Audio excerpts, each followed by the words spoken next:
조갑제 TV 시청자 여러분 안녕하십니까. 2019년 4월 10일 오후 5시입니다. 구관이 명관이다 라는 말이 있습니다. 물러난 고관이 지나놓고 보니까 좋은 사람이었더라. 그러니까 새로 신임자보다는 물러난 사람이 좋은 사람이더라 하는 일종의 속담입니다. 구관이 명관이다. 이게 선거 구호였던 적이 있습니다. 1956년 당시 야당인 민주당은 대통령 선거에서 신익희 후보를 내세웠습니다. 아주 선풍적인 인기를 끌었습니다. 한강 백사장에서 수십만을 모은 연설이 있었습니다. 그때 이제 이승만 대통령에 대해서 불만이 좀 커지고 있을 때였습니다. 이승만 대통령은 별로 선거운동도 하지 않았습니다. 연세도 이제 80을 넘어섰을 때였습니다. 그때 집권당이 자유당이었습니다. 자유당의 구호는 구관이 명관이다 였습니다. 그래도 구관이 명관이다. 이승만이 신익희보다 낫다 이랬죠.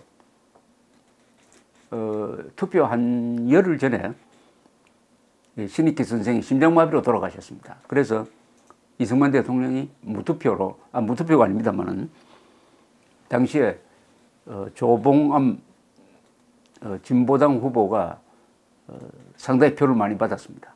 이 동정표라고 그래가지고 신익희 후보를 찍을 수 없었던 후보들이 조봉암 쪽으로 많이 갔습니다. 이 조봉암 씨는 한때 공산당 운동을 했던 사람입니다. 그리고 그 진보당이 상당한 좌경 노선을 가지고 있었습니다. 그 이런저런 관계로 해서 또 나중에 조봉암 씨가 북한과 내통했다 해가지고 사형당했습니다. 구관이 명관이다.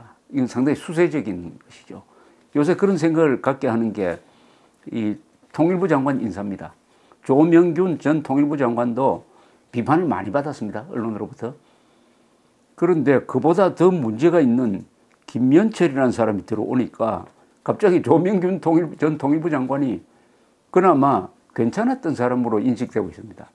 조명균 전 통일부 장관은 국회에서 답변하는 걸 보면은 거짓말을 하지 않으려고 아주 애쓰는 표정을 읽을 수가 있었습니다. 근데 오늘 조선일보 사설을 읽어보니까 좀 이해가 갑니다. 왜 조명균 전 통일부 장관이 교체되었느냐. 제목이 사리에 맞는 말 하면 자리 보존 어려운 문재인 내각입니다. 8일 퇴임한 조명균 전 통일부 장관은 이임식 없이 직원들에게 보내는 자책성 편지 한 장만 남기고 떠났다. 자신의 퇴진과 후임 인선에 대하여 편치 않은 마음이 느껴진다. 그럼 왜 조 전 장관이 교체되었느냐. 조선일보 사설의 분석은 이렇습니다. 지난 1월 국회에서 북한이 주장하는 비핵화와 우리가 목표로 하는 비핵화는 차이가 있다 라고 말한 것이 문제가 됐다는 거죠.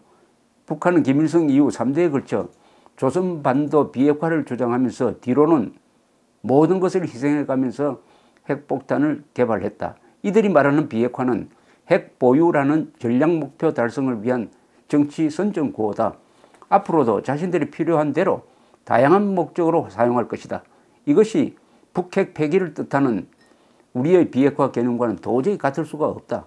조 전 장관이 이처럼 당연한 말을 한 것이 정권의 밑보인 결정적인 계기가 되었다고 한다는 게 조선일보의 분석입니다. 김정은이 약속한 비핵화는 한국과 미국이 요구해온 비핵화와 일치한다는 문재인 대통령의 말을 뒤집는 격이었기 때문에 조명균 장관의 말이 이 정권 안에서 문제가 됐다는 분석입니다. 이 비핵화, 문재인 대통령은 여러 번 김정은이가 핵 폐기를 결심했다라고 이야기를 했습니다. 그런 근거가 전혀 없는데도 그러면서 미국이나 한국 또는 국제사회에서 말하는 비핵화나 김정은이와 문재인 대통령이 말하는 비핵화는 같은 뜻이다라고 또 이야기를 하기도 했습니다. 그런데 지나놓고 보니까 같은 게 아니었어요.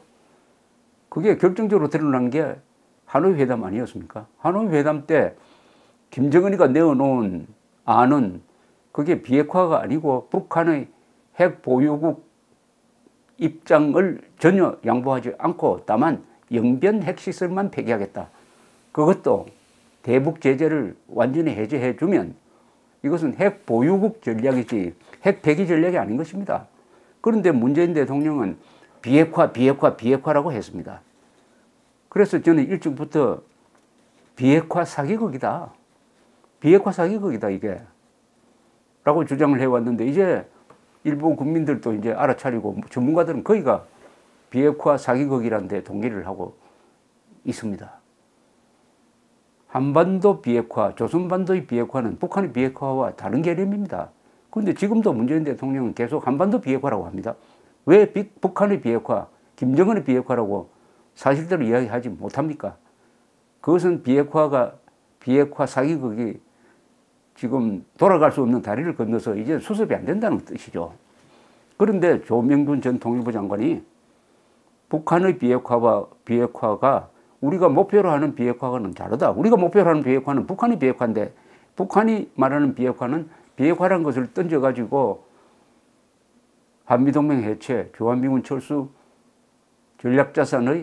미국 전략자산의 한반도 배치 반대, 해구산 철거를 의미하는 겁니다.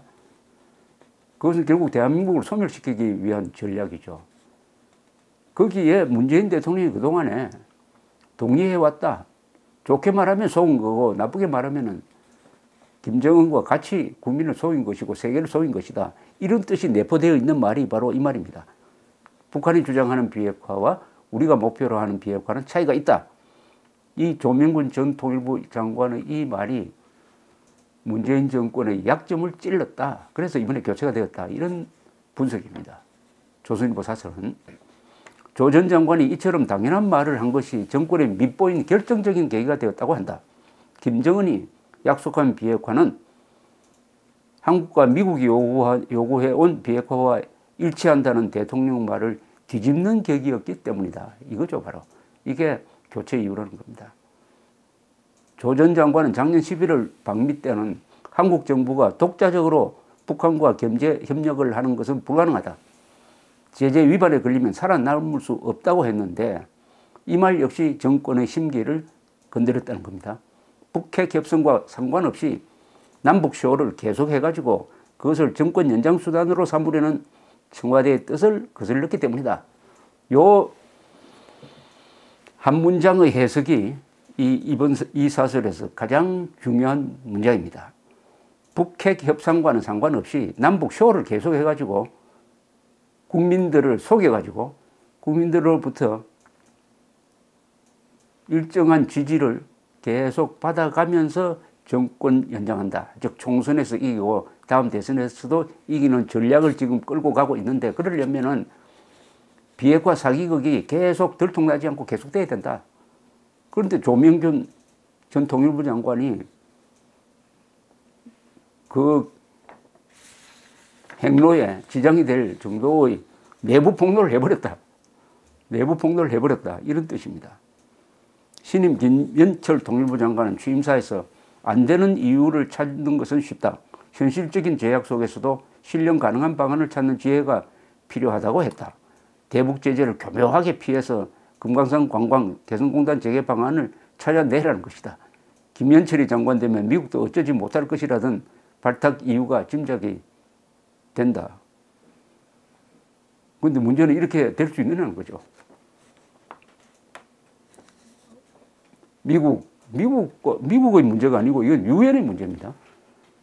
중국, 러시아도 동의한 대북 제재인데 이걸 피해 가려고 한다면은 문명 세계에서 이탈해가지고 김정은과 공동 운명체가 되어가지고 김정은과 동반 자살할 각오까지 하지 않으면 불가능한 건데 그래도 길을 찾으려고 하니까 이 통일부 직원들 마음고생 많이 하게 생겼습니다. 지금. 이어서 사설은 개성공단 연락사무소에서 남측만 사용한 석유도 유엔이 문제 삼을 정도로 대북 제재망은 엄격하다. 이 근무를 피해서 남북 경협을 하려면 마술을 부려야 한다. 제재 위반에 걸리면 살아남을 수 없다고 바른 말을 하면 장관 자리에서 쫓겨나고 정권 뜻에 맞춰 우리 기업 금융기관을 사지로 내몰겠다고 만용을 부리면 장관이 된다. 이런 정권 분위기를 잘 아는 외교장관은 남북미의 비핵화 개념은 차이가 없다라며 손바닥으로 하늘을 가리고 국방장관은 자리 보존을 위해 북한의 도발을 도발이라고 부르지도 못하고 말을 흐리기에 바쁘다.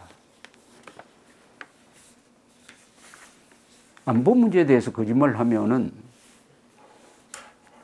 만약 군인이 안보 문제에 대해서 거짓말을 한 것이 들통이 나고 그 거짓말이 적을 이롭게 하고 아군을 불리하게 했다면 총살당합니다. 감사합니다.